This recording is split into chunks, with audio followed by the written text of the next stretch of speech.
What is up, everybody? I'm Nolux Given here with your afternoon snap, and today we're going to be taking another look at Full Moon. I really like this deck, and I'm up over 80 cubes in just the past 2 days, so it's really fun, really powerful. You just have to watch out for two things. Those are both in the thumbnail.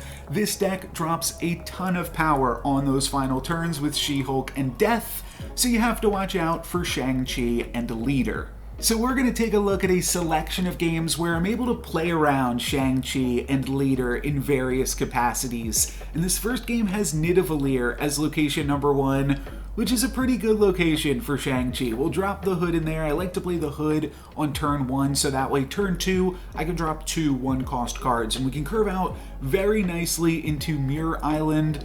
Also a pretty good location for Shang-Chi, but we're going to drop 10 power there on turn 2, and that number's only going to go up, so that's pretty sweet. Yondu is going to rip up a She-Hulk, and then my opponent is also going to roll out a Lizard. So we're going to leave that location alone for a second, but I do want to start killing some of my cards, so that way we can make Death a little bit cheaper. So I'm going to drop Deathlock into that Nidavellir, blow up the Hood, and my opponent, this is a really interesting part of the game here, they're going to play Wave, which just gives us a ton of options for turn 4. We could play Death, we could play She-Hulk, or we could play Moon Girl. And Moon Girl is definitely the riskier of the plays here, but there is a reason for that I go for it. Even if we're unable to play anything next turn, that's going to make our She-Hulks only cost 1 on that final turn, and we'll have 2 of them to be able to drop down, and I think that should be enough to get me out of a few different potential situations here. So I do have to think about it, because playing the Moon Girl might mean that we are unable to play the Death if we're unable to find any ways to make that cheaper later on, but the deck's called Full Moon. I gotta go Full Moon here. We're gonna send it, throw in that Moon Girl, grabbing an additional copy of everything, and my opponent's going to play a Doctor Doom. So now we are tied in Nidavellir and Mirror Island, and my opponent's winning in Atlantis, though they're only winning with a 5-cost card, so that shouldn't be too hard to beat, because the Atlantis bonus will overpower that. And I'm just thinking of potential things here. My opponent is going to snap, and I'm going to snap back, because we can actually dump our whole hand next turn. She-Hulk, Death will both only cost 2 after we play the Wave with 2 energy remaining, and here is kind of like the first way to play around Shang-Chi.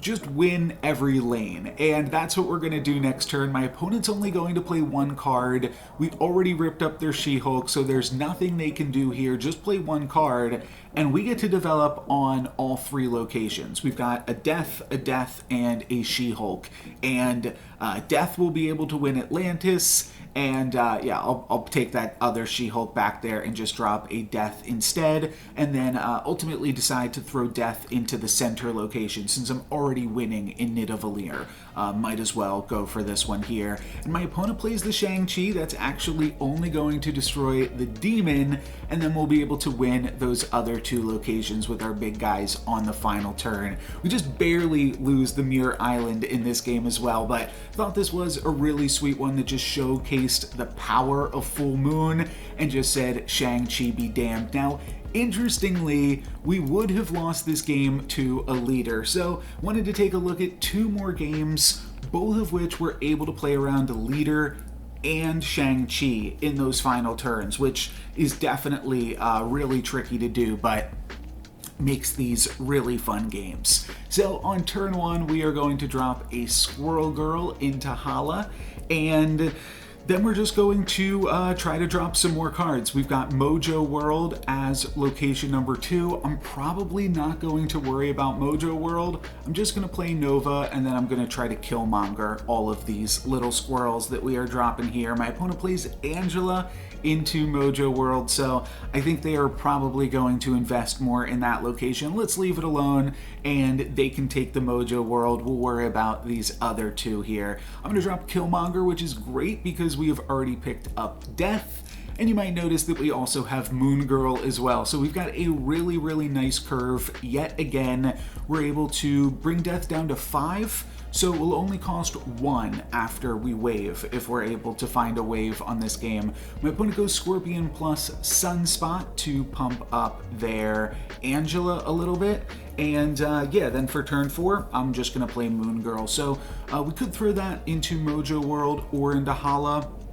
I think they both have interesting trade-offs here. The reason I would throw it into Mojo World is to leave myself more room in Hala to play cards later. But ultimately I decide I think it's better to just play it in Hala. That way if my opponent tries to get me by throwing something into the location themselves, we'll be able to win Hala and destroy my opponent's card. So additional copies of She-Hulk, Death, and the Hood. And then on turn 5, we're going to draw the perfect card. We're going to draw a wave here. So that is really excellent.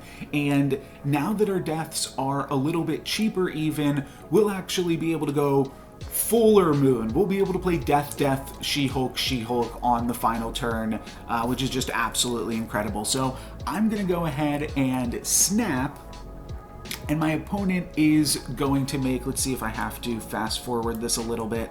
They're going to move over their Nightcrawler and drop a Professor X into Mojo World. So they really wanted to win Mojo World, and they've got it, they've done it. But we are going to be able to win these other 2 locations here. And right now, because we are losing, we are playing around Shang Chi. Because if my opponent plays Shang Chi, it'll flip up first. They won't be able to destroy anything.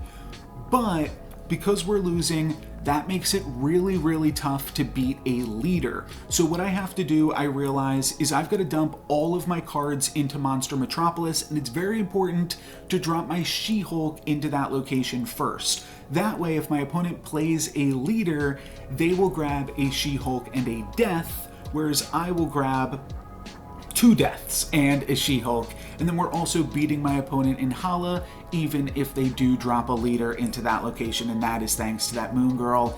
And we actually do see my opponent play a leader, so super happy that I played around that one. That is going to be a win in both of the non-Mojo World locations. And I think one thing that's really important to realize is that it is so tough to play around both leader and Shang-Chi. Typically for leader, you want to be ahead, right? We talked about that yesterday. I played 2 deaths on turn 5, so that way my opponent wouldn't be able to copy those on turn 6. But for Shang-Chi, you want to be behind. That way their Shang-Chi flips over first and you haven't revealed your big cards yet and they're unable to destroy them. So that's really tricky. But this deck is strong enough that it can beat both of those cards, and we are going to take a look at yet another full moon game. We've got the Moon Girl, we've got the Death, we've got the She-Hulk. This is a video full of full moon games. And we also get Super Flow, which is a nice little treat because that's going to allow us to Moon Girl now on turn 4. So this is going to open up a lot of possibilities. We also draw Aero, and this is one of the things that I built the deck around. Actually, Aero is such a powerful effect that Moon Girl grabbing us an additional Aero I thought was a really cool angle to play around, being able to Aero on both turn 5 and 6. It's just a really, really powerful effect that can do a lot of things in this game. But on turn 4, with that extra energy from Superflow, we're going to draw Wave. And because we'll be able to wave with 2 energy left over, that will be enough to drop some Deaths and She-Hulks next turn. So just a really powerful game as well because of this Superflow. The locations are going to swap after this turn, which means we will still only have 5 energy next turn. And then my opponent is hoping that Superflow lands in location number 1. That way they'll grab some extra energy. But either way, we're going to wave with 2 energy left over, and we'll be able to play She-Hulk and Deaths in some capacity. My opponent plays a Jessica Jones, so they are definitely winning that middle location, and I actually waved in the center so that way I wouldn't have wave clogging up those side locations, and just planning on losing in that middle one there. Luckily Superflow is going to become that middle location, so my opponent won't grab any extra energy, and we get to drop some big cards this turn, so that's nice to be able to play around leader a little bit in that capacity. There's still going to be one more turn to this game, and we're dropping some big cards on turn 5. I think about just playing playing both of them in the Starlight Citadel, but like I said earlier, it's easier to play around Shang-Chi if your cards are spread out a little bit more. So I play one in each location, though my opponent has some different ideas for us. They are going to Aero and put both of our cards in the Starlight Citadel, and this spells trouble, because now they could Shang-Chi and blow up both of our cards in that third location. But we've got some tricks up our sleeves as well by dropping Aero into the Superflow that plays around Shang-Chi, and it's going to play around Leader because we're already winning this game. I do think about playing She-Hulk, definitely not playing that one into the Starlight Citadel, but I do want to look at what that could possibly do for us, and there's a chance that beats Shang-Chi and Leader as well, but this play seemed sweeter. So I'm just going to go for Aero, intentionally trying to lose that center location, and we are able to do so. So that is going to be a clean victory in the other two. Really sweet games, I thought, today.